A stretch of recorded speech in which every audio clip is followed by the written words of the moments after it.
Good morning, all of you. Rajesh Sangwan this side, son of a great parents, husband of a superwoman. Starting my career from network marketing, then turns into tiles business, then turns into real estate business. Now a real estate businessman, importer, exporter, e-commerce businessman.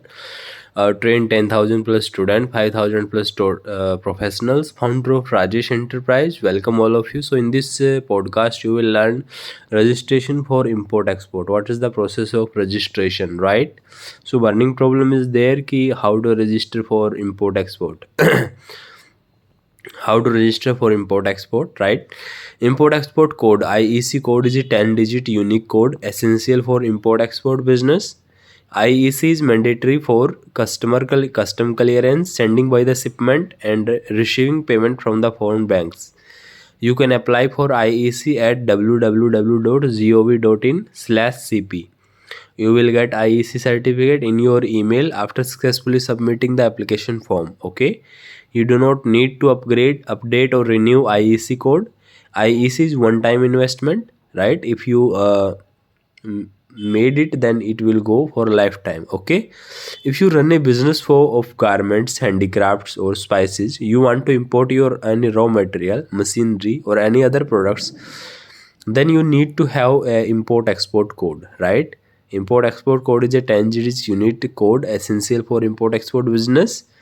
This code is allotted by Director General of Foreign Trade, DGFT. You can get this code from www.commerce.com, the website of the Indian Ministry of Commerce. IEC code is mandatory if you want to expand your business in international market. Okay, so importance of IEC. First, importance is mandatory for international trading. Without IEC, no import export can happen. For example, you cannot go to country without a passport. Similarly, without IEC, any company cannot sell its product to any other country. Right? Second benefit, custom clearance.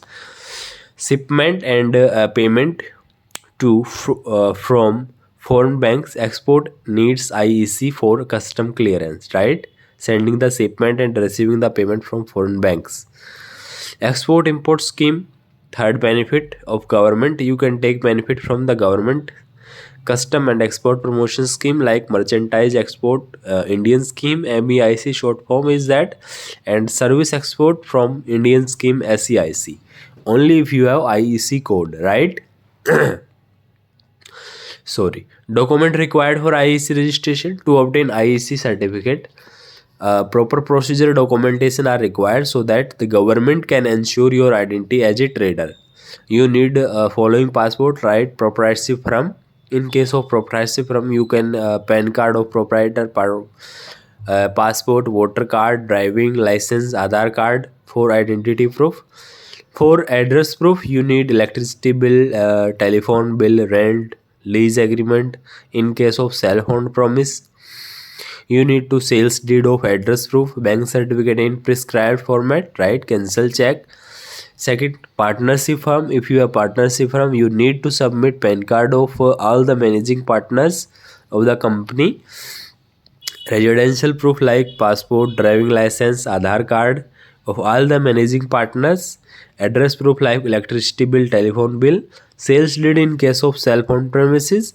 And if you are a private limited company, in case of private limited company, PAN card of company, all of its director. Residential proof of managing director. Address proof of head office and existing branch. Certificate of incorporation registered by ROC, registrar of company, right? Bank certificate as your prescribed format. Cancel check. So how to apply for IEC? Before registering an IEC, you need to verify your email ID, mobile number, Aadhaar e-sign, digital signature required for documents. To apply IEC code, you have to take following steps, right? Open the website www.gov.in/cp/. Open the home page, then come out to the registration process, right? So coming out to the registration process, you can see a column in the right hand side of home page where you have to click for apply for IEC help FAQ tab. After clicking on this tab, you will get the list of help documents. You can read this document in case of any confusion. To apply for IEC, you should click on the Apply for IEC tab. Create an account. After clicking on the Apply for IEC tab, you can see the window with two options. The first option is login. This is option for those who have already created their account. The second option is register, which you can use to create your account as you do in your other website, right?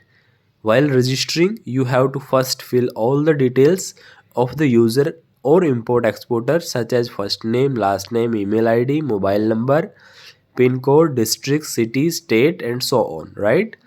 After that, you have to fill a captcha. You need to click on a checkbox below the captcha and then click on send OTP button, right? As soon as you receive the OTP, enter it to the space given to create the account, right? And become a registered user. You will receive a password on your email. Thereafter, you have to log in the website with your email ID and password, right? Next process is change password. After the first login, you have to change your password. Using the change password, you have to log in again and then apply for IEC. Start fresh application. If you are applying, fifth process is that if you are applying for the first time, you have to click on start fresh application button. If you have already filled in some details, then you can click on proceed with the existing application button. Now sixth point come out here. Fill all the sections. There are 6 sections in the IC application. First is general information. In this section, you will have to fill your basic detail, firm detail, and branch details. Second is details of proprietor, partner, director, manager, and trustee. Third is bank information. In this section, you have to fill your bank account, such as account number holder name, IFSC code, bank name, and branch name. If you are a solo proprietor, then you write your name in the blank account holder name, right? If you are partnership or LLP firm, then you should write the name of firm. For step other details, in this you can see 3 checkbox: import, export, and others. You have to provide a reason to apply for IEC after checking any of three boxes, right?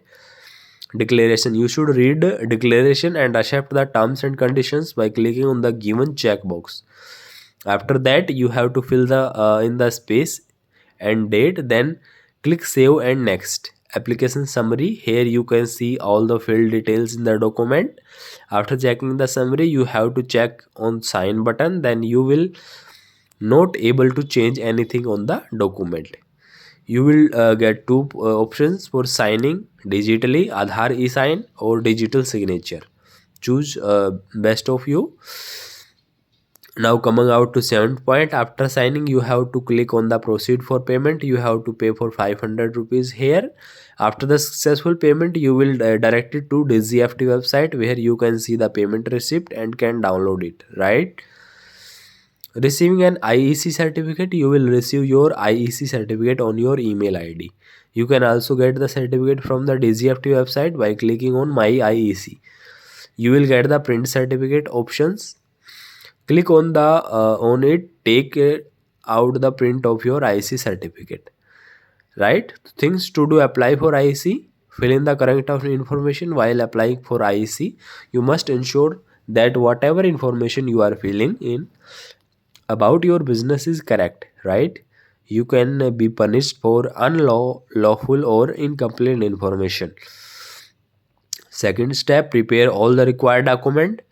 You must have all the required document. You should make all your department ready before applying for IEC, right? Now coming out to third step, check application before final submission and payment. Before final submission and payment, you should check that all the filled information is correct. There should be no spelling mistake. You should see all the sections very carefully. Once you submit your application, then you cannot make change, right? Validity of IEC. Once you get IEC, you do not need to update and renew it, and as it considered as permanent address of your business. IEC is for lifetime until you decide to shut the business and surrender the registration. You do not need monthly or yearly filing like GST and PF. IEC is one time investment, okay? when the IEC code is not required. When the IEC code is not required, following are the certain circumstances where you can do not require for IEC certificate. First is import export for personal use. If you want to import export goods for personal use rather than the commercial or reselling purpose, you do not need IEC, right? Second is import export for the government. IEC is not required when the government department are doing import or export. Third, import export by certain charitable NGOs. So maximum plan of this podcast is gather all the document discussed in the video. Visit www.dgft.gov.in/cp, register, create an account, get a password, fill all the sections given in the form, get a IC certificate after completing the payment, right? So key outcome of this video is follow the procedure, apply for IEC, get the certificate, and that's it. So this is all podcast over here. So thank you so much for listening so much carefully. This is Rajesh Sangwan, son of great parents, husband of superwoman, starting my career from network marketing, then turns into real estate business. Now a real estate businessman, e-commerce businessman, exporter, importer, a trainer, founder of Rajesh Enterprises, signing off. So thank you so much for listening so much carefully and subscribing my channel named Rajesh Sangwan on YouTube and Rajesh Sangwan on Spotify. So thank you so much. Thank you.